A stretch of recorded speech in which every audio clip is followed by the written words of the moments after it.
और अब खबरों की तफसील। अयोध्या मालिकाना हक मामले पर आज सुप्रीम कोर्ट में समाअत टल गई। बाबरी मस्जिद राम जन्मभूमि अराजी तनाज़े पर आज समाअत थी। जस्टिस एस बोबडे की अचानक तबीयत खराब होने के सबब ये समाअत टली। वाज़ेह है कि मामला जल्द हल करने के लिए तेज़ रफ्तारी के साथ हफ्ते में 5 रोज़ सुनवाई तय की गई है, जिसके तहत आज सुनवाई होनी थी, लेकिन जस्टिस बोबडे की अलालत के सबब ये टल गई।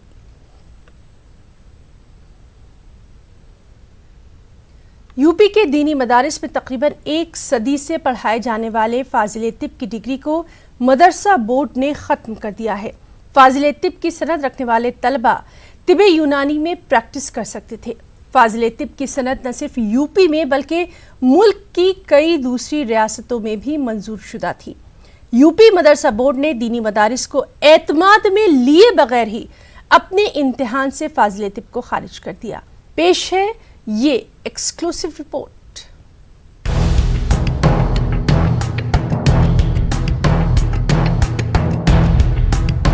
उत्तर प्रदेश मदरसा बोर्ड ने बड़ी खामोशी के साथ अपने इम्तिहान से फाजिल तिब का पर्चा खत्म कर दिया है। यूपी बोर्ड का जो नया निसाब तरतीब दिया गया था, उसमें फाजिल तिब को रोजगार से जोड़ने के लिए कई तजवीजें पेश की गई थी। मदारिस से कहा गया था कि फाजिल तिब में दाखिला लेने वाले तलबा के लिए दीनी मदारिस में एक दवाखाना कायम करें और मरीजों के इलाज के लिए 10 बेड पर मुश्तमिल एक वार्ड भी कायम किया जाए। हुकूमत ने इमदाद याफ्ता दीनी मदारिस को मतलूबा सहूलियात देने के बजाय फाजिल तिब की पूरी डिग्री का ही खात्मा कर दिया। जो नया सिलेबस जब बनाया था हमदर्द यूनिवर्सिटी के अंडर में डॉक्टर यहिया अंजुम ने बनाया था, उसी वक्त से उन्होंने फाजिल तिब को ये कह करके ख़त्म, टोटल ख़त्म नहीं किया, उन्होंने ये कह किया कि फाजिल तिब उन्हीं मदरसों में पढ़ाया जाएगा जो कम से कम 10 बेड का हॉस्पिटल बना सकें, तो उनको फाजिल तिब पढ़ाने की परमिशन दी जाएगी। तो वैसी कुछ ना कोई मदरसे वाला कर पाया और ना कर चाहे, इसलिए एक तरह से वो ख़त्म।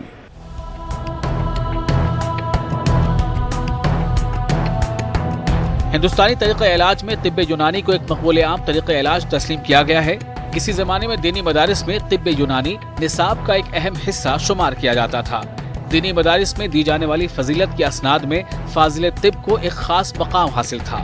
फाजिल तिब की सनद रखने वाले अफराद तिब्बे यूनानी की प्रैक्टिस कर सकते थे और यूनानी अद्वियात भी तैयार कर सकते थे। लेकिन अब फाजिल तिब की डिग्री खत्म होने से रोजगार के ये मौके भी खत्म हो गए हैं। पहले ये था ना कि फाजिल तिब वाला मेडिकल के लिए वो प्रैक्टिस करने की परमिशन थी, उसको तमाम महाराष्ट्र वगैरह में रिकॉग्नाइज था, उसको फाजिल तिब करके आप प्रैक्टिस कर सकते थे बाकायदा। और एक तरह से जो कदीमी तिब है तो यही उसमें यही तो पढ़ाया जा रहा था, तिब यूनानी। हाँ, तिब यूनानी जो पढ़ाई जाती थी वो फाजिल तिब में वही पढ़ाया जा रहा था, कोर्स वही था।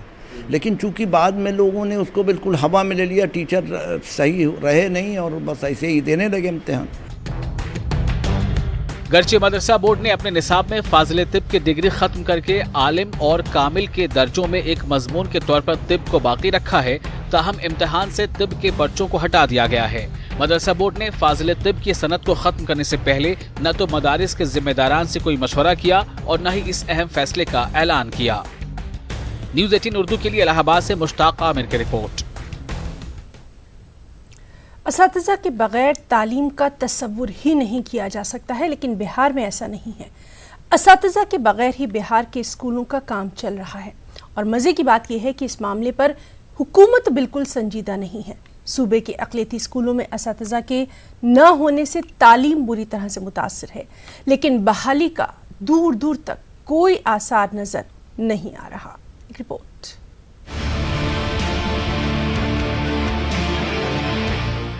बिहार के 72 अक़लियती स्कूलों में करीब 65 स्कूलों को सीनियर सेकेंडरी स्कूल का दर्जा हासिल है, लेकिन 10वीं से 12वीं जमात तक पढ़ाने वाले असातिज़ा की बहाली नहीं की गई है।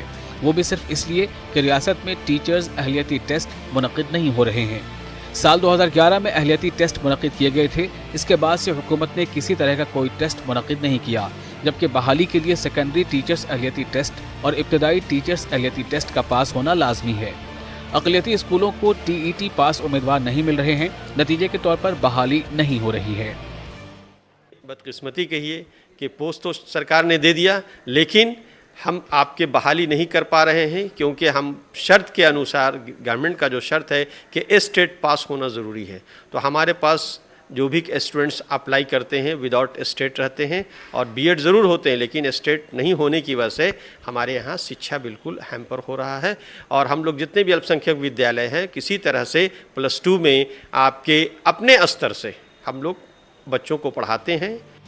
आरजेडी के मुताबिक नीतीश कुमार सूबे में तालीम के फरोग का दावा करते हैं, लेकिन बगैर टीचरों के बहाली के ही वो तलबा को मयारी तालीम दिलाने की कोशिश में लगे हैं। मुझको लगता है कि एक तो टेट का एग्ज़ाम जल्द से जल्द कराना चाहिए, और उर्दू और टेट का एग्ज़ाम जब तक नहीं होता है तब तक आप गेस्ट टीचरों का, कंटैक्ट टीचरों का, मतलब वो ज़्यादा नहीं, 6 महीना से ज़्यादा नहीं, 6 महीना के लिए आप रखिए। बरसर इक़्तिदार पार्टी के लीडरों के पास भी इस मसले का कोई जवाब नहीं है। वो हुकूमत का दिफा कर रहे हैं, लेकिन साथ ही इस कमी का एतराफ़ भी कर रहे हैं। इससे भी इनकार नहीं किया जा सकता है कि कई सालों से स्टेट के और टेट के एग्ज़ाम नहीं हुए हैं, इससे भी इनकार नहीं है। और जो पढ़ाई है वो होनी चाहिए, टीचरों के चलते वो सफ़र कर रहा है, लेकिन सरकार इसके लिए प्रयासरत है और जल्द ही कोई ना कोई इंतज़ाम होगा। बिहार में 72 अक़लियती स्कूल हैं। 72 अक़लियती स्कूलों में करीब 65 स्कूल सेकेंडरी सतह के हैं। सेकेंडरी टीचर्स अहलियती टेस्ट पास उम्मीदवारों की बहाली सेकेंडरी सतह के स्कूलों में होती है। 65 स्कूलों में करीब 490 ओहदे खाली हैं। 10वीं से 12वीं जमात को पढ़ाने के लिए सभी स्कूलों में 9 पोस्ट मंजूर हैं। सिर्फ 1 या 2 टीचर ही इन स्कूलों में बहाल हैं, बाकी ओहदे खाली हैं। प्राइमरी स्कूलों में इब्तदाई टीचर्स अहलियती टेस्ट पास करने वाले उम्मीदवारों की बहाली होती है। प्राइमरी स्कूलों में करीब 400 असातिज़ा की जगहें खाली हैं। टीईटी का इम्तिहान नहीं होने से टीचरों की बहाली का मरहला पूरा नहीं हो रहा है। ऐसे में अक़लियती स्कूलों के इंतजामिया हुकूमत से जल्द टीईटी यानी टीचर्स एलिजिबिलिटी टेस्ट मुनक़िद कराने की अपील कर रहे हैं। अब सबसे बड़ा सवाल यह है कि हुकूमत को टीईटी मुनक़िद कराने में क्या मुश्किल पेश आ रही है। जब बहाली की बुनियादी शर्त टीचर्स एलिजिबिलिटी टेस्ट का पास होना है, तो टीईटी के बगैर बहाली कैसे मुमकिन हो सकती है, और बहाली नहीं होगी तो तालीम का मायार कैसे बुलंद होगा। न्यूज़ 18 उर्दू के लिए पटना से महफूज आलम की रिपोर्ट। कमलनाथ हुकूमत ने मध्य प्रदेश के मदारिस को बड़ा तोहफा दिया है। भोपाल मंत्रालय में मुनक़िदा काबीना मीटिंग में रियासत के मदारिस को मिड डे मील देने का फैसला किया गया। वाज़ेह रहे कि एमपी के मदारिस को पहले मिड डे मील दिया जाता था, लेकिन साबिक़ा शिवराज सिंह हुकूमत ने मदारिस को मिड डे मील बंद कर दिया था। काबीना के फैसले का जहां रियासत के मदारिस ने इस्तक़बाल किया, वहीं मध्य प्रदेश के अक़लियती वज़ीर आरिफ अकील ने इसे कमलनाथ हुकूमत के तारीख़ी कदम से भी ताबीर किया। फैसले से रियासत के 5880 मदारिस को अब मिड डे मील मिल सकेगा। प्रदेश के मुख्यमंत्री माननीय श्री कमलनाथ जी का आभारी हूँ, जिन्होंने मदरसे के बच्चों को जो पहले खाने के लिए गल्ला चावल मिलता था और भारतीय जनता पार्टी सरकार ने उसको बंद कर दिया था, आज कैबिनेट फैसला होने के बाद वो फिर से शुरू हो जाएगा। इसके लिए सब मदरसे वालों की तरफ से जो टेलीफोन आ रहे हैं, मैसेज आ रहे हैं, वो सब मुख्यमंत्री जी को बधाई दे रहे हैं, उनको बहुत बहुत बधाई। मध्य प्रदेश वक्फ बोर्ड ने वक्फ इमलाक के तहफ़्फ़ुज़ के लिए नया सिस्टम इख्तियार करने का फैसला किया है। वक्फ मामलात की शिकायत के लिए अब किसी को भी ऑफिस आने की ज़रूरत नहीं, बल्कि घर बैठे ही ऑनलाइन और ऑफलाइन के जरिए शिकायत दर्ज कराई जा सकेंगी। एक खास रिपोर्ट।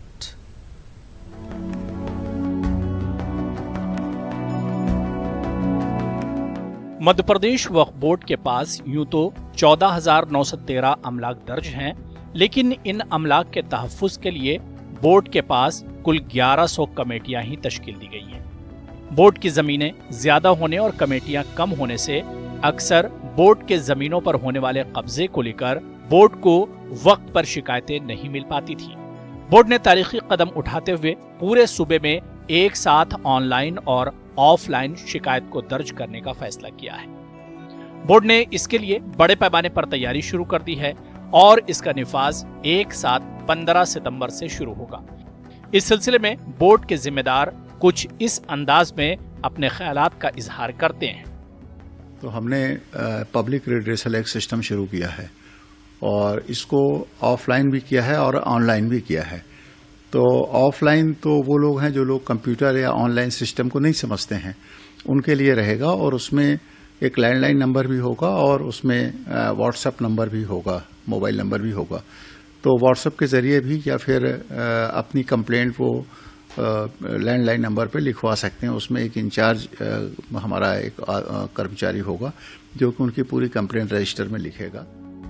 बोर्ड का मानना है कि नए निजाम से लोगों को न सिर्फ राहत मिलेगी बल्कि वो घर बैठे वक्फ के ताल्लुक से अपनी इंफॉर्मेशन हासिल भी कर सकेंगे और बोर्ड को इत्तलात मुहैया भी करा सकेंगे। इसी के साथ बोर्ड ने अपने मुलाजमीन को नए वर्क कल्चर से जोड़ने के लिए इनकी 3 रोजा तरबियती प्रोग्राम के इनेकाद का भी फैसला किया है ताकि मुलाजमीन फाइलिंग सिस्टम डिजिटल जरूरत के मुताबिक रख सकें। और इस तरह से यहाँ थोड़ा सा जो कर्मचारियों का वर्क कल्चर है, काम करने का तरीका है, उसको भी बदलने की ज़रूरत है। तो उसके लिए हमने अभी एक ट्रेनिंग प्रोग्राम शुरू कर रहे हैं, शायद फर्स्ट वीक ऑफ सितंबर में ही करेंगे। तो इनको 3 दिन का ट्रेनिंग हम इसमें रख रहे हैं जिसमें उनकी कार्य करने की कार्यप्रणाली और ऑफिस का जो यहाँ जो सालों साल से चला आ रहा है, 50 सालों से ऑफिस का जो फाइलिंग सिस्टम है वो बहुत ही ज़्यादा डिफेक्टिव है। बोर्ड में यूं तो 90 मुलाजमीन की जरूरत है, लेकिन मौजूदा में इसके पास स्टाफ भी नहीं है। नए स्टाफ की तकर्री के लिए भी बोर्ड ने महकमे अक़लियती फलाह बहबूद को खत लिखा है ताकि जरूरत के मुताबिक बोर्ड में नए मुलाजमीन का तकर्रुर किया जा सके और MP वक्फ बोर्ड को मजीद फाल बनाया जा सके। न्यूज़ 18 उर्दू, भोपाल। और वहीं झारखंड में वक्फ बोर्ड को फाल बनाने की कोशिशें जारी हैं। सेंट्रल वक्फ काउंसिल की हिदायत के मुताबिक डिजिटाइजेशन का अमल शुरू हो चुका है, लेकिन वसाइल की कमी और वक्फ इमलाक के ताल्लुक से दस्तावेजात की अदम मौजूदगी से दुश्वारियां पेश आ रही हैं। खास रिपोर्ट।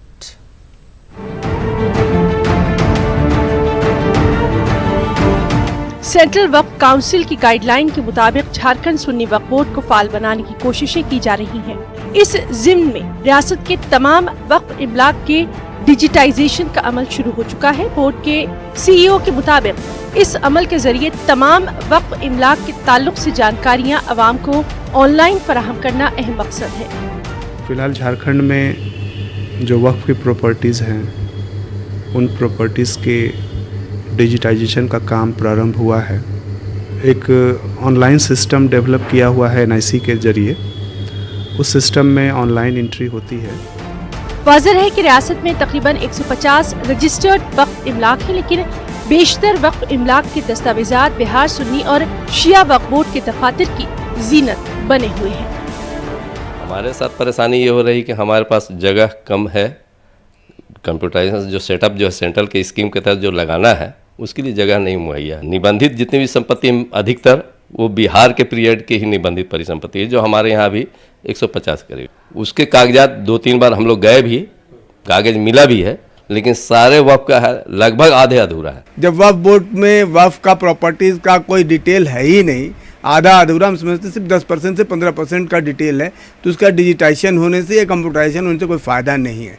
ऐसे हम लोग बार बार कहते रहे हैं कि वक्फ की प्रॉपर्टी को गवर्नमेंट या अदर बहुत सारे लोग जो है ग्रैब करके रखे हुए हैं और प्रॉपर्टीज जो है बर्बाद हो गई। एक अंदाजे के मुताबिक रियासत में 500 करोड़ से ज्यादा की वक्फ इमलाक है। साल 2009 में ज्वाइंट पार्लिमानी कमेटी के चेयरमैन के रहमान खान ने रियासत के आला अफसरान को वक्फ इमलाक का सर्वे करने और नाजायज कब्जे से आज़ाद करने का हुक्म दिया था, लेकिन हुक्मनामे पर अमल नहीं किया गया। रांची से न्यूज़ 18 उर्दू के लिए नौशाद आलम की रिपोर्ट। दिल्ली में मुनक़िदा इमाम अली इंटरनेशनल कॉन्फ्रेंस आज इख्तिताम पजीर हो गई। आज कॉन्फ्रेंस में हज़रत इमाम अली के हवाले से मकाले पेश किए गए। हज़रत अली की हयात व खिदमत और इल्मी कारनामों के मुतालिक मुख्तलिफ पहलुओं पर रोशनी डाली गई। मुल्क और बैरून मुल्क से आए उलमा और दानिश्वरों ने अपने अपने अंदाज में मौलाए कायनात की शान में गुफ्तगू की।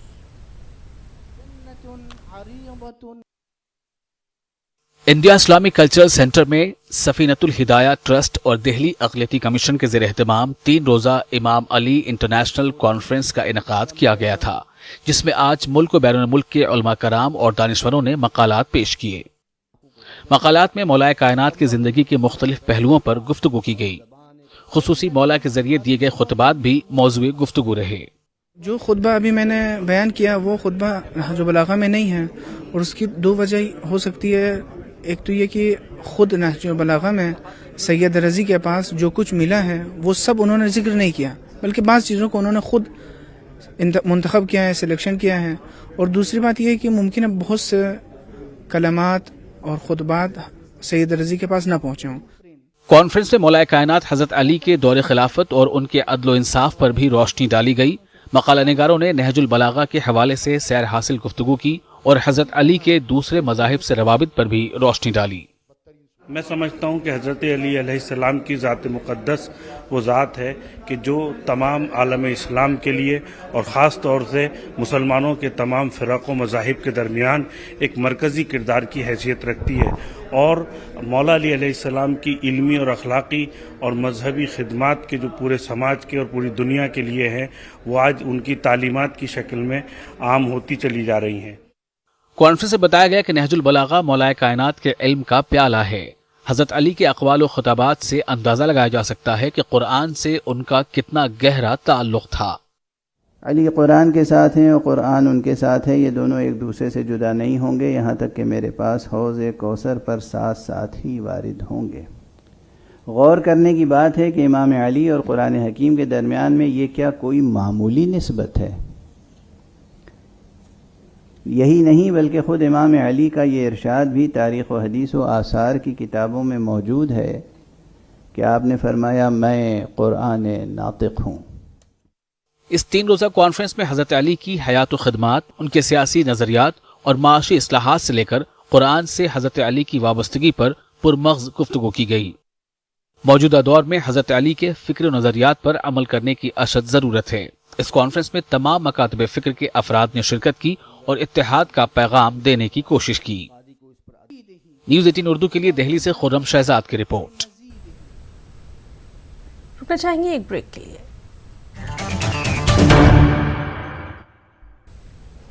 ब्रेक के बाद आगे बढ़ेंगे।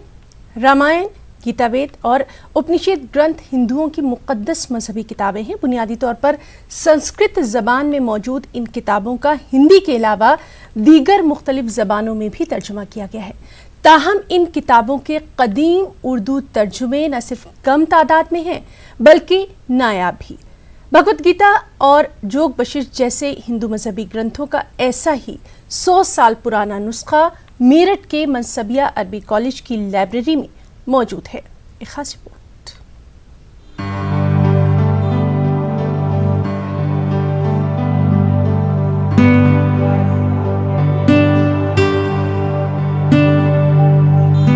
मेरठ के मनसबिया अरबी कॉलेज की लाइब्रेरी में यूं तो निसाब की किताबों के अलावा दीगर मज़ाहिब और मकातिब फ़िक्र की 10,000 से ज़ायद किताबों का ज़ख़ीरा मौजूद है।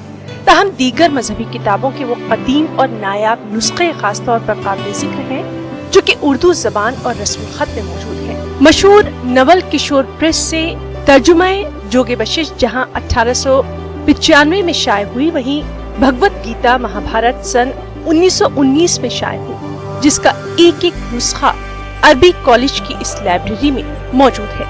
इसके अलावा संस्कृत, संगीत और दीगर ग्रंथों के भी नुस्खे यहाँ मौजूद हैं। यहाँ जो लाइब्रेरी खुसूसियत है वो ये कि हिंदुज़म से मुताल्लिक़ किताबें माशाल्लाह बहुत मौजूद हैं, जो 1980 से पहले की 1880 से पहले की छपी हुई किताबें हैं, और हिंदी की किताबें भी उर्दू रस्मुल ख़त के अंदर मौजूद हैं। जिनकी गोया कहा जाए जिनकी लिपि उर्दू लिपि है, उस वक्त लिपि बाकायदा उर्दू चल रही थी और फ़ारसी ज़बान का असर नज़र आ रहा था। बहुत से मुहक़्क़ीन भी यहाँ पे तशरीफ़ लाए जिन्होंने अपने आने पर यहाँ पे तहक़ीक़ मुकम्मल की है, और जो यहाँ के पढ़े लिखे बहुत से उलमा थे, चाहे वो सुन्नी हों या शिया हों, और बहुत से हिंदू लोग भी आया करते थे पढ़ने के लिए। जब आदमी किसी पर रिसर्च करेगा या मुनाज़रे करेंगे तो हर चीज़ के ऊपर उसकी नज़र होनी चाहिए। इस एतबार से इसको जमा किया गया, लिहाजा इसमें पुरानी किताबें जो 1800 की उसमें भी हैं सन की, और 1900 की शुरू की तो बहुत हैं 1800 पर, और अहले हुनूस से ताल्लुक़ रखने वाली या दूसरे मज़ाहिब से ताल्लुक़ रखने वाली। तालीमी निसाब और इस्लामी मालूमात, हदीस और फ़िक़्ह की किताबों के अलावा मनसबिया अरबी कॉलेज के तालिब इल्म इन किताबों से भी इस्तिफादा हासिल कर रहे हैं। 100 साल पुरानी किताबें हैं और इन किताबों में जो है काफ़ी धर्मों से मुतअद्दिद अलग अलग जो है धर्म की जो ये किताबें हैं जिनसे हम लोग जो इस्तिफादा कर रहे हैं।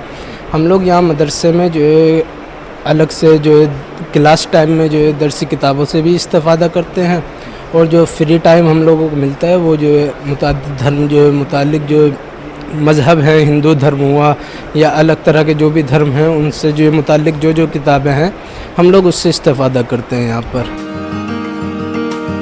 उर्दू ज़बान में मौजूद 100 बरस पुरानी इन किताबों को महफूज करने के लिए अब इन किताबों की स्कैनिंग करवाई जा रही है, साथ ही डिजिटल फॉर्मेट भी तैयार करवाया जा रहा है। और जो काफ़ी बोसीदा हो गई 100 साल पुरानी किताबें हैं इनको हम इलेक्ट्रॉनिक पर मतलब उस पर करवाकर और डिजिटल करवा रहे हैं, स्कैन करवा के डिजिटल करवा रहे हैं। वो चला रखा है जिसके लिए हमने एक अलग सा आदमी रखा है जिससे कि हमारा हिस्ट्री, हमारा इतिहास महफूज रह सके और आने वाली पीढ़ी आसानी से पढ़ सके। इस तरह की पुरानी किताबें हमारा अदबी और तारीखी सरमाया भी हैं और ऐसे में इन किताबों को जदीद तकनीक के इस्तेमाल से महफूज करके इन किताबों की अहमियत और जरूरत को बरकरार रखने की कॉलेज इंतजामिया की ये कोशिश यकीनन काबिल सताइश है। मेरठ से न्यूज़ 18 उर्दू के लिए तंजीर अंसार की रिपोर्ट। रियासत उत्तर प्रदेश में सरकार और हुकूमत के कसीदा ख्वानों के दावे तो यही हैं कि रियासत को जराइम से पाक किया जा रहा है, अमनो अमान बढ़ा है और हुकूमत जराइम रोकने में कामयाब है, लेकिन अवामी राय इसके बिल्कुल बरक्स ही है। अवाम के साथ साथ वो खवास भी इन दावों से मुतमईन नजर नहीं आते जो कि जमीनी सतह पर लिए गए जायजों की रोशनी में उत्तर प्रदेश में बढ़ते जराइम पर तशवीश का इजहार कर रहे हैं। पेश है लखनऊ से तारिक कमर की ये रिपोर्ट।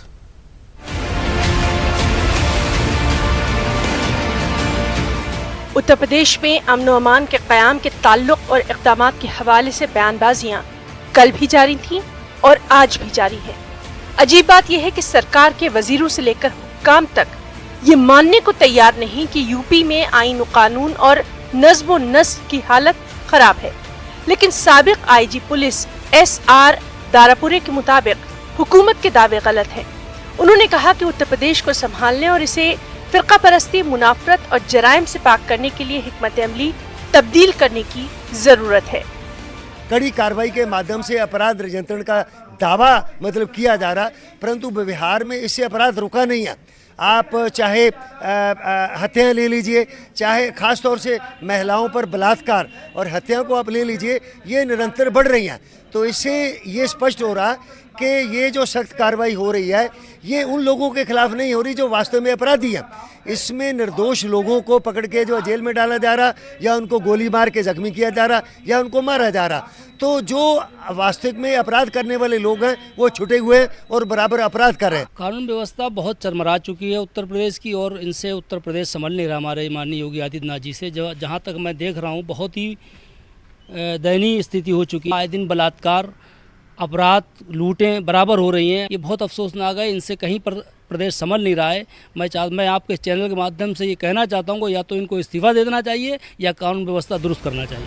कत्लो गारतगिरी, लूटमार, इगवा और इस्मतदरी के मामले आम सी बात हो गई है, लेकिन ना पुलिस ऑफिसर्स इसका इकरार करते हैं और ना ही बीजेपी के वजीर। महसूस होता है जैसे अरबाब सियासत और अफसरान में सच कबूल करने के जज्बे ही खत्म हो गए। गुज़िश्ता 2 साल में मुख्तलिफ हवालों से जो कुछ मजालिम अक़लियती तबके के लोगों पर बर्पा किए गए, उनकी वजह से लोग तशवीश में भी मुब्तला हैं और अदम तहफ़्फ़ुज़ के एहसास से भी दो चार हैं। अवाम क्या चाह रहे, कहाँ पर किस वक्त कौन सा काम करना चाहिए और इसी तरह हुकूमत इसके तय क्या कर रही है, उसका क्या रवैया है, क्या सोच रही है और उसके मुस्तक़बिल में क्या नताइज बरामद हो सकते हैं, इन तमाम चीज़ों से आवाम को रोशनास कराना। से आपके पास पूरी जानकारी है, अब उनको गिरफ्तार करें।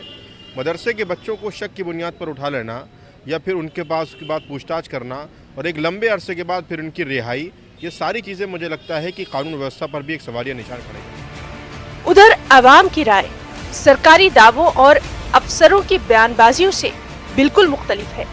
यहाँ ये पहलू भी अहम है कि जराइम के साथ साथ मजहबी मुनाफरत भी बढ़ रही है। लिहाजा रियासत को जराइम से पाक करने के लिए कई सतहों पर काम करने की जरूरत है। न्यूज़ 18 उर्दू के लिए लखनऊ से तारिक कमर की रिपोर्ट।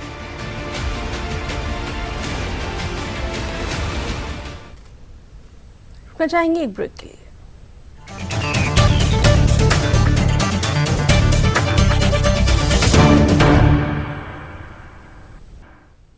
ब्रेक के बाद आगे बढ़ेंगे। महाराष्ट्र के मुसलमान वंचित बहुजन अघाड़ी के साथ जुड़ जाते हैं तो रियासत की सियासत में सियासी इंकलाब आ जाएगा। इस तरह का दावा बहुजन वंचित अघाड़ी के सदर प्रकाश अम्बेडकर ने किया। प्रकाश अम्बेडकर औरंगाबाद में एक इजलास से खिताब कर रहे थे। इस इजलास में औरंगाबाद के मुस्लिम सियासी लीडरों ने वंचित अघाड़ी में शमूलियत भी इख्तियार की। एक रिपोर्ट। कांग्रेस और राष्ट्रवादी कांग्रेस के मुस्लिम लीडरों ने एडवोकेट प्रकाश अम्बेडकर की मौजूदगी में बड़े पैमाने पर वंचित बहुजन अघाड़ी में शमूलियत इख्तियार की। औरंगाबाद के तापड़िया नाट्या मंदिर में हुए इस प्रोग्राम में दलित मुस्लिम लीडरों ने खिताब किया और मौजूदा हालात में सियासी शोर बेदारी पर जोर दिया। इस मौके पर वंचित बहुजन अघाड़ी के सदर एडवोकेट प्रकाश अम्बेडकर ने मरकजी हुकूमत पर सख्त नुक्ताचीनी की। मुझे उखाड़ने की कोशिश करोगे तो तुमको तिहाड़ जेल तो मैं दिखा ही दूंगा। अब कौन तिहाड़ जेल जाने के लिए पसंद होगा? प्रकाश अम्बेडकर ने पिछली 4 दहाइयों का सियासी नक्शा खींचा और हिंदू मुसलमानों के बीच नफरत की खाई कैसे खींची गई इसकी वजूहात बयान की।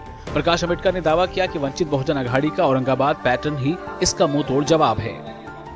और जिस तरह से यहाँ पे आरएसएस का एक उग्रवाद दिखाई देता है, यहाँ की राजनीतिक पार्टियां जो है कमजोर होने की वजह से उनको बली होती जा रही। मैं समझता हूं कि ये परिस्थिति से लड़ने के लिए हम लोगों को कुछ बातें सीखना चाहिए, समझना चाहिए, ऐसा मैं मानता हूं। और मैंने इसलिए कहा कि औरंगाबाद एक सबसे बड़ा सबक है।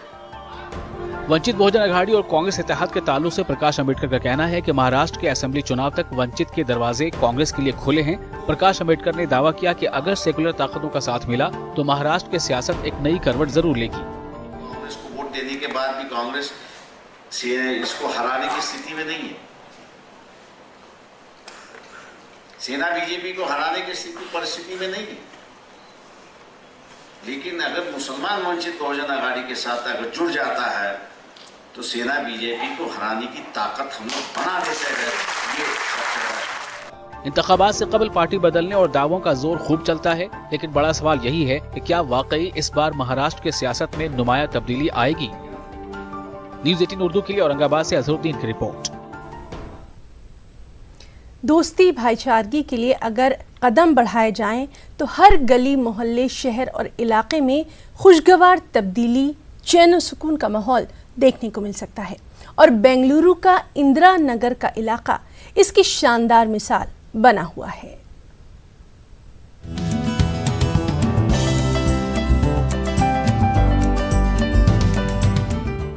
बेंगलुरु के इंदिरा नगर में हिंदू मुस्लिम इत्तेहाद की खूबसूरत मिसाल देखने को मिल रही है। इस इलाके में एक मस्जिद और 3 मंदिर मौजूद हैं। मस्जिद-ए-उम्मुल हसनैन की कमेटी हर वक्त इस बात को यकीनी बनाती है कि इलाके में अमन इत्तेहाद, भाईचारगी का माहौल कायम रहे। मस्जिद कमेटी की जानिब से हर साल मस्जिद के ही अहाते में ईद मिलन प्रोग्राम मुनक्किद होता है। इस प्रोग्राम में इलाके के हिंदू, सिख, ईसाई सभी को मदऊ किया जाता है। तकरीब में मौजूद सभी लोग बेंगलुरु की मशहूर बिरयानी और मिठाई से खूब लुत्फ अंदोज होते हैं। मजहबी रहनुमाओं की जानिब से प्याम इंसानियत पर खुसूसी तकरीरें होती हैं। मस्जिद कमेटी के जिम्मेदार कहते हैं कि पिछले 20 वर्षों से अमन इत्तेहाद की ये कोशिश जारी है और इलाके में न कशीदगी है, न तनाव और न ही कभी फिरके वाराना फसाद ही बर्पा हुआ। इस मस्जिद में जो कम्युनल हार्मनी प्रोग्राम होता है हम तकरीबन 20 साल से कर रहे हैं। ईद के बाद करते हैं, यानी रमज़ान की ईद के बाद या बकरीद की ईद के बाद जैसा सहूलत होती है वैसा करते हैं। लोग इस वजह से करते हैं कि ना हर मज़हब के लोग जुड़ के मोहब्बत से प्यार से ज़िंदगी करें। हमारे मस्जिद के अतराफ 3 देवला हैं, ये एक भी आज तक है ना कोई है ना फसाद नहीं हुआ, और सब मिल देखो सब मिलकर प्यार से मोहब्बत से है ना आते हैं जाते हैं, कोई तरह का हमारे में नफरत नहीं है, आराम से इत्मीनान से सब है ना ज़िंदगी कर रहे हैं। ये बहुत बड़ा अल्लाह का एहसान है। इस साल का ईद मिलन प्रोग्राम ईद उल अजहा के बाद मुनक्किद किया गया। मुख्तलिफ मज़ाहिब के रहनुमाओं ने इस मौके पर कहा कि लोग अपने अपने मज़ाहिब के उसूलों पर अमल पैरा रहें, क्योंकि कोई भी मजहब नफरत, तशद्दुद और दुश्मनी का दरस नहीं देता। अपने अपने धर्म को नहीं भूलना चाहिए और अपने अपने धर्म के ग्रंथ को पढ़ के उसी हिसाब से जब चलें तभी वे अपने महान हो जाएंगे, साथ ही साथ समझ में अच्छे हो जाती है। All religion is telling the same message. Say love each other. See, there is a main when take Quran or Bible or Ramayana, Mahabharata. See, whatever you take, no, because they are giving the good message to us. कि जब मुसीबत आती है तो हम सब इकट्ठे हो जाते हैं, हम भूल जाते हैं कि हम सिख हैं, ईसाई हैं, हिंदू हैं, मुसलमान हैं। तो क्या ऊपर वाले की मार ज़रूरी है हमें सिखाने के लिए कि हम सब एक हैं, हम मानव हैं, हम ह्यूमंस हैं पहले, कि ये हर धर्म वाले इसे कार्यक्रम करें। जैसे मैं जैन मंदिर से ये कार्यक्रम करना चाहता हूँ, गुरुद्वारा में होना चाहिए, मस्जिद में होना चाहिए, चर्च में होना चाहिए, ताकि लोगों के दिल में जो गलत भावना है वो भावना निकल जानी चाहिए। और इस पैगाम का घर घर फर्द फर्द पहुँचाना मुल्क के हालात के पेश नज़र बहुत ज़्यादा ज़रूरी हो गया है। मौजूदा दौर में एक जानिब जहां मजहब के नाम पर जुल्म, तशद्दुद और नफरत के वाक़यात बढ़ रहे हैं, वहीं दूसरी तरफ ऐसी कोशिशें भी जारी हैं जो कि इंसानियत के रिश्ते को मजबूत करती हैं। नफरत में क्या रखा है, मोहब्बत से जीना सीखो। ये दुनिया न मेरा घर है न तेरा ठिकाना। न्यूज़ 18 उर्दू के लिए बेंगलुरु से रऊफ अहमद हलूर की रिपोर्ट। कौमी तालीमी पॉलिसी का मुसविदा जमहूरी इक़दार के मनाफी है। इस पॉलिसी के तहत पसमानदा अक़वाम को तालीम से महरूम करने और तालीम को तिजारत में तब्दील करने की साजिश की जा रही है, और इन तमाम ख्यालात का इजहार अखिल भारतीय समाजवादी अध्यापक सभा के एक रोज़ा इजलास में किया गया।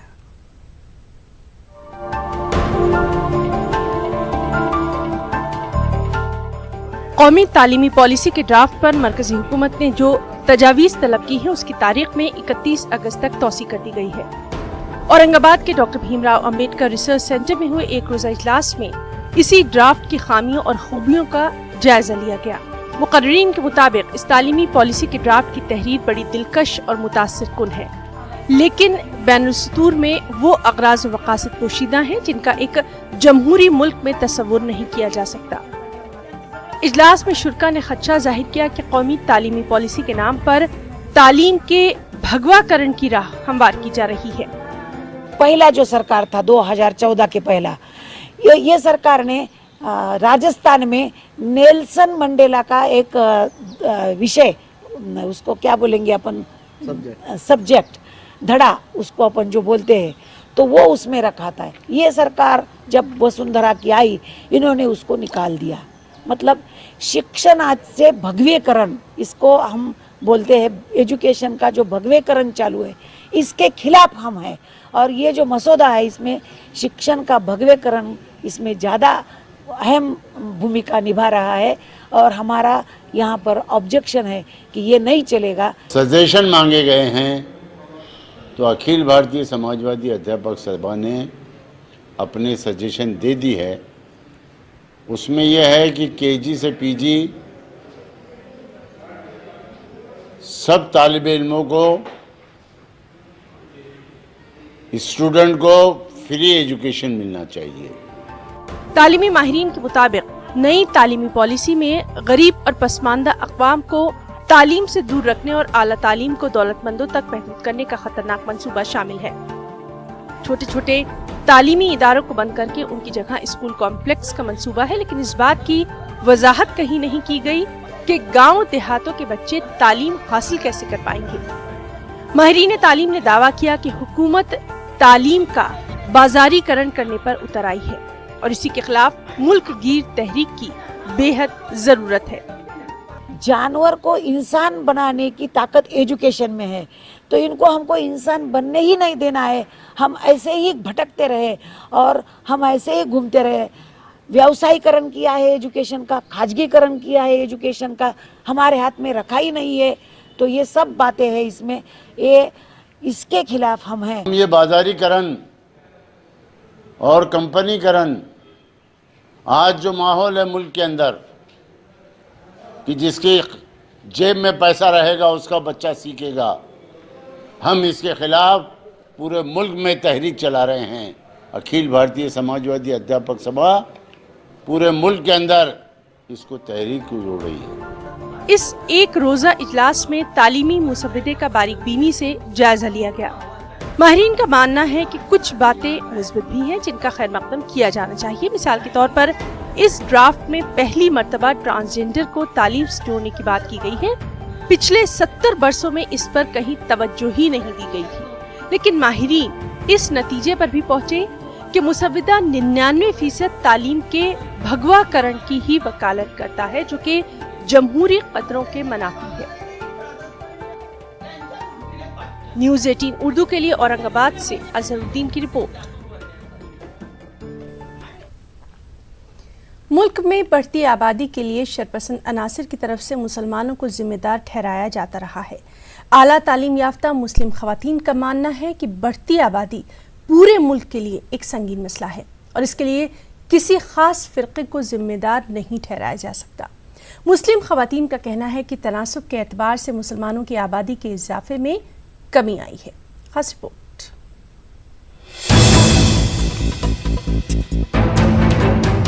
यौम आज़ादी के मौके पर लाल किले की फसील से वजीर आज़म नरेंद्र मोदी ने बढ़ती आबादी से मुल्क के लोगों को खबरदार किया था। समाजी सतह पर फ़िरका परस्त अनासिर की तरफ से मुल्क की बढ़ती आबादी के लिए मुसलमानों को मौरद इल्ज़ाम ठहराया जाता रहा है। तालीम याफ्ता मुस्लिम खवातीन का ख्याल है कि अवाम के बुनियादी मसाइल से तवज्जो हटाने के लिए इस वक्त बढ़ती आबादी का शोशा छोड़ा गया है। मुझे लगता है आबादी बढ़ नहीं रही है, बल्कि रेशियो डिसबैलेंस हो रहा है। कई सूबे में तो लड़कियां इतनी कम हो गई हैं कि 1000 पे 700 लड़कियां हो गई हैं। इसकी तरफ हमारी हुकूमत की भूड़ हत्या इतनी ज़्यादा हो गई है। आप जहाँ पे इल्म नहीं है, सबसे बड़ा मसला हमारे मुल्क का तो इल्म की कमी है। जहाँ पे इल्म नहीं है, जाहिर सी बात है कि वहाँ पे जो है 2-4 बच्चे ज़्यादा हो जाते हैं। लेकिन आप ये देखिए कि जहाँ पे बहुत ज़्यादा इल्म है, वहाँ पे क्या वजह है कि बच्चे ही नहीं हैं। आबादी के का जिम्मेदार अगर ये बात कह रहे हैं, मुसलमानों को अगर ब्लेम दे रहे हैं, तो ये सरासर गलत है और ये दरअसल जनता को गुमराह कर रहे हैं। ये पूरे देश अगर है तो पूरे देश का मामला है, हर कौम के यहाँ है। वो अगर जनसंख्या बढ़ रही है तो तमाम बढ़ रही है, सिर्फ मुसलमानों की क्यों बढ़ रही है, सबकी बढ़ रही है। मुस्लिम खवातीन का मानना है कि बढ़ती आबादी हिंदुस्तानी समाज का मुश्तरका मसला है और इस मसले को इसी जाविये से देखने की जरूरत है। बाज़ मुस्लिम खवातीन इस दावे को मुस्तरद करती हैं कि मुल्क की तक़सीम के बाद से अक्सरियती फ़िरक़े के मुकाबले में मुसलमानों की आबादी में इजाफा हुआ है। उठा के देख लीजिए, आज़ादी से अब तक का हमारी जनसंख्या बढ़ी नहीं है, बल्कि उनकी बढ़ी है, चौगुनी से भी ज़्यादा उनकी बढ़ी है। ये सिर्फ मसले को उलझाने के लिए किया जा रहा है और हम तो सिर्फ एक बहाना है हमारे ऊपर रख कर, ये जो हमारे कंधों पे रख कर इसलिए ये तीर चला रहे हैं क्योंकि आवाम जो है धार्मिक उन्माद जो है, धर्म का नशा जो है, ये जो है सबसे बड़ा नशा है। सारी चीज़ें पीछे हो जाती हैं और धार्मिक उन्माद जो है वो सर चढ़कर बोलता है। अगरचे पीएम मोदी ने बढ़ती आबादी के लिए किसी खास फिरके को जिम्मेदार नहीं ठहराया है, ताहम फिरका परस्त अनासिर बढ़ती आबादी के लिए मुसलमानों को जिम्मेदार ठहराते रहे हैं। मुस्लिम खवातीन ने अब इस इल्जाम का जवाब देने का बीड़ा उठाया है। मुस्लिम खवातीन इस मसले पर खुलकर अपने मौक़िफ़ का इजहार कर रही हैं और फिरका परस्त अनासिर के दावों को अदाद-ओ-शुमार के जरिए मुस्तरद कर रही हैं। न्यूज़ 18 उर्दू के लिए इलाहाबाद से मुश्ताक आमिर की रिपोर्ट। बुलेटिन में वक्त है एक ब्रेक का और ब्रेक के बाद खास बात इंडिया में आगे बढ़ेंगे। बिहार हुकूमत 400 सुबुकदोश उर्दू मुलाजमीन को बहाल करने जा रही है और इस सिलसिले में उम्मीदवार 30 अगस्त तक अपनी दरख्वास्तें जमा करवा सकते हैं। वाज़ेह है कि हुकूमत ने गुज़िश्ता साल 1764 उर्दू मुलाजमीन की बहाली का ऐलान तो किया था, लेकिन इस ताल्लुक से अब तक कोई कार्रवाई नहीं की गई है। इस मामले को लेकर अपोजिशन ने हुकूमत की खूब नुक्ताचीनी भी की।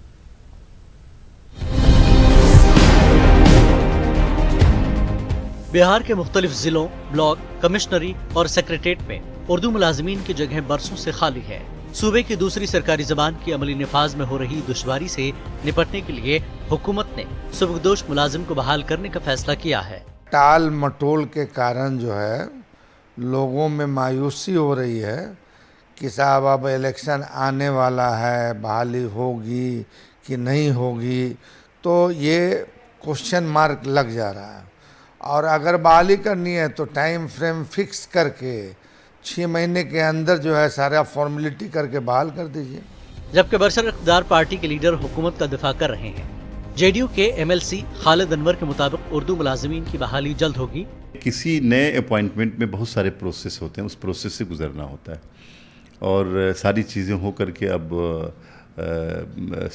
इसमें एसएस जो बोलते हैं सबऑर्डिनेट सर्विसेज बोर्ड, उसके अंदर फाइल पड़ी है, कब वैकेंसी आ जाएगी। मेरी इस सिलसिले में जब हाउस चल रहा था उस वक्त भी बात हुई थी और मुझे लगता है कि अगले 2-1 महीने में इस पर कार्रवाई यानी वैकेंसी ला करके और अपॉइंटमेंट की जो कार्रवाई शुरू हो जाएगी। कि नीतीश कुमार अकेले ऐसे वज़ीर आला हैं जिन्होंने कभी फैसला लेते वक्त ये नहीं देखा कि हमको वोट मिलेगा या नहीं मिलेगा। उर्दू के हवाले से, मुसलमानों के हवाले से जो काम हमारी सरकार ने किया वो तारीख़ी काम है। जेडीयू का कहना है कि हुकूमत का मकसद आइंदा असेंबली इंतखाबात में फ़ायदा हासिल करना नहीं है। आरजेडी ने सवाल खड़ा किया कि हुकूमत की नीयत साफ है तो उर्दू मुलाजमीन की बहाली में इतनी ताख़ीर क्यों की जा रही है। आरजेडी ने इस मामले पर फौरी कार्रवाई करने का मुतालबा किया है। न्यूज़ 18 उर्दू के लिए पटना से महफूज आलम की रिपोर्ट। मरकज़ के अटल टिंकरिंग लेबोरेटरीज स्कीम से बंगाल के स्कूलों को फ़ायदा पहुंचाने का मरकज़ी हुकूमत ने ऐलान किया है। इन स्कूलों में एक भी उर्दू मीडियम स्कूल शामिल न होने के बावजूद सकाफ़त मेमोरियल स्कूल के तहत उर्दू मीडियम की तालिबात को फ़ायदा मिलने की उम्मीद है। शहर के सकाफ़त मेमोरियल स्कूल में जो मुस्लिम तलबा के आला तालीम के लिए बेगम रुकैया ने तामीर कराया था, यहाँ बंगला मीडियम के साथ उर्दू मीडियम स्कूल भी है। इस स्कूल के इंतखाब से उर्दू मीडियम के तलबा को भी फ़ायदा मिलने की उम्मीद है। যে ল্যাবরেটরিজগুলো আমরা পাবো একটু উন্নত মানের টেকনোলজি তাতে অ্যাপ্লাই করতে হবে আর সেখানে কিছু সাপোর্ট সিস্টেম আমরা পাবো, তাহলে বাচ্চারা খুব ছোট বয়স থেকে যে ল্যাবরেটরিজগুলো আমাদের স্কুলে আছে ইন অ্যাডিশন কিছু টেকনোলজি বেসড কিছু জিনিস ওরা শিখতে পারবে, হয়তো একটু অ্যাডভান্সমেন্টের থেকে এগিয়ে যাবে। ফলে খুব ছোট বয়স থেকে এই টেকনোলজির এক্সপোজারটা হবে আর ওরা এই টেকনিকগুলো কাজে লাগিয়ে পরবর্তীকালে কোনো কিছু করতে পারে। উর্দু বাংলা 3টে মিডিয়াম আছে, উর্দু বাংলা ইংলিশ মিডিয়াম। সমস্ত কমিউনিটির মেয়েরা ডিফারেন্ট ল্যাঙ্গুয়েজেস যারা ইউজ করে কমিউনিকেশন টেকনোলজি সমস্ত ব্যাপারটাই অনেকটা একটুখানি এগিয়ে যাবে। এতে প্রত্যেকটি বাচ্চাকে আলাদা করে ভাবা উচিত যে তার গ্রোথ কতটা আমরা দিতে পারছি। সেখানে রাজনীতি বা পলিটিক্সের আমার মনে হয় কোনো স্থান থাকা উচিত নেই। কী হবে, প্রত্যেকটা রাজ্যের বাচ্চারা যদি এইভাবে উপকৃত হয় তাহলে সামগ্রিকভাবে আমাদের দেশটা। एनआरसी के मसले को लेकर मुल्क के मुसलमानों में अजीबोगरीब बेचैनी और डर का माहौल पैदा हो गया है। आसाम में एनआरसी के मसले पैदा हो रही सूरत हाल ने पूरे मुल्क के मुसलमानों को फिक्रमंद कर दिया है और ऐसे हालात में जमीयतुल उलमा की जानिब से नांदेड़ में एक जलसे आम का इनेकाद किया गया। जलसे में मौजूदा हालात में सामने आ रहे मसाइल को कैसे हल करना है, इसकी रहनुमाई की गई। मुझे लगता है जिस तरीके से मॉब लिंचिंग की घटनाओं को बढ़ा चढ़ाकर बेशर्माना तरीके से पेश किया जा रहा है ताकि इनकी जहनीत पे उसका असर पड़े, उसी तरीके से एनआरसी का भी कुछ वैसा ही फंडा है। एनआरसी जो मौजूदा हालात में इस शक्ल में लाना नामुमकिन है रेस्ट ऑफ द इंडिया के लिए। आसाम की सिचुएशन कम्प्लीटली अलग है और रेस्ट ऑफ द इंडिया में एनआरसी जैसा वो प्रपोज करना चाह रहे हैं वो अप्लीकेबल नामुमकिन है। तो जिन 6 कैटेगरीज़ को वो इंक्लूड कर रहे हैं और सिर्फ मुसलमानों को एक्सक्लूड कर रहे हैं, जो कि आर्टिकल 15(1) के तहत कॉन्ट्ररी है और अनकॉन्स्टिट्यूशनल है। इन हालात ने हमको लाकर यहाँ खड़ा किया। चंद गंदे अंडे हैं फिरका परस्ती के नाम पर, उसको कोई हिंदुस्तान न कहे। हिंदुस्तान की आबादी का 80% हिस्सा आज भी अमन पसंद है, आज भी अमन चाहता है, आज भी इत्तेहाद चाहता है। ये चंद गंदे अंडे हैं और ये बहुत दिनों चलने वाली चीज़ नहीं है। दुनियाए बेसिबात में हर शय है तेज गाम, हर दिन के लिए रात है, हर सुबह की है शाम। रंगे जवाल से है रंगीन, गुल भी खार भी, धोखा है सब जहां में, खजा भी बहार भी। दिल्ली से बीजेपी के रुकने पार्लियामेंट हंसराज हंस के बयान पर तलबा ने रद्द-ए-अमल का इजहार किया। वाज़ेह है कि हंसराज ने गुज़िश्ता रोज़ जेएनयू का नाम तब्दील किए जाने के हवाले से एक बयान दिया था, जिस पर तलबा ने कहा कि जेएनयू पर सियासत नहीं की जानी चाहिए। और हमारी नुमाइंदा रचना ने जेएनयू को एमएनयू करने के मामले में जेएनयू के कुछ तलबा से बातचीत की। बीजेपी सांसद हंसराज हंस ने जेएनयू में एक कार्यक्रम के दौरान कहा कि जेएनयू का नाम बदलकर एमएनयू हो जाना चाहिए। इसी मसले पर हम जेएनयू के स्टूडेंट से बात करेंगे कि उनका क्या कहना है, वो क्या चाहते हैं। ये बताइए कि जिस तरीके से हंसराज हंस जो कि बीजेपी सांसद हैं, उन्होंने कहा कि जेएनयू का नाम बदलकर एमएनयू हो जाना चाहिए, आप लोग क्या कहते हैं? नहीं, देखिए, जो हंसराज हंस जी ने बोला एमएनयू हो जाना चाहिए, उनका व्यक्तिगत राय हो सकती है। अखिल भारतीय विद्यार्थी परिषद जेएनयू का कोई ऐसा मकसद नहीं है कि जेएनयू का नाम बदल दिया जाए। हमने कल भी क्लैरिफिकेशन दिया था, वो मुझे लगता है कि मीडिया को उनसे पूछना चाहिए कि उन्होंने आखिर ऐसा क्यों कहा। और जहाँ तक मैं भी वहाँ था तो मुझे लगता है उन्होंने मजाक में ऐसे बोला था कि वो आर्टिकल 370 के परिप्रेक्ष्य में बोला था कि जैसा कि नेहरू जी ने उसको किया था तो उनके नाम पे जवाहरलाल नेहरू विश्वविद्यालय बन गया, नरेंद्र मोदी ने हटा दिया तो उसका नाम ऐसा हो जाना चाहिए। वैसा कोई मकसद नहीं था उनका, हो सकता है कि वो कह दिए हों, लेकिन उन्होंने मजाक में कहा था। वीडियो भी आप देखेंगे तो ऐसा पाएंगे कि उन्होंने मजाक में कहा था। और विद्यार्थी परिषद का मानना है कि हम किसी भी विश्वविद्यालय कैंपस का नाम बदलने के हम पक्ष में नहीं हैं। उन्होंने बोला कि यहाँ राष्ट्रवादी भी लोग हैं और जैसे राष्ट्रवाद की डिबेट जेएनयू से शुरू हुई है, उसी डिबेट को लेके आज पूरे देश में राष्ट्रवाद पर डिबेट हो रही है और इसीलिए देशभक्ति पर, राष्ट्रवाद पर लोग खड़े हैं।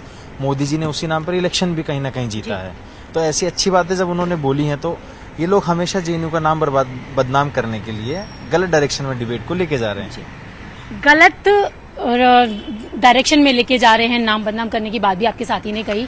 क्या आप लोगों को लगता है कि प्रधानमंत्री नरेंद्र मोदी के नाम पर कुछ और यूनिवर्सिटीज होनी चाहिए? बिल्कुल, जैसे इस बात को इतना तोड़ मरोड़ के रखने की कोशिश की गई है, जैसे कि दुर्गेश भाई ने बोला अभी कि वो एक मजाक के तौर पे, एक अप्रिसिएशन के तौर पे बोला था उन्होंने कि कुछ जेएनयू कल्चर जो है ना, कुछ लोगों के वजह से पूरा एक सोशल एक्सक्लूजन की तरफ मतलब जा रहा है। जो लैब डोमिनेंस है इस कैंपस में, तो एक कुछ वामपंथी साथी हैं जो जानबूझ के इस कैंपस को बदनाम करने की कोशिश कर रहे हैं अपना पॉलिटिकल मोटिव के तहत। अखिल भारतीय विद्यार्थी परिषद ये मानता है कि उसके अगेंस्ट ही खड़ा रहता हमेशा। तो बुलेटिन में फिलहाल इतना ही। आदाब।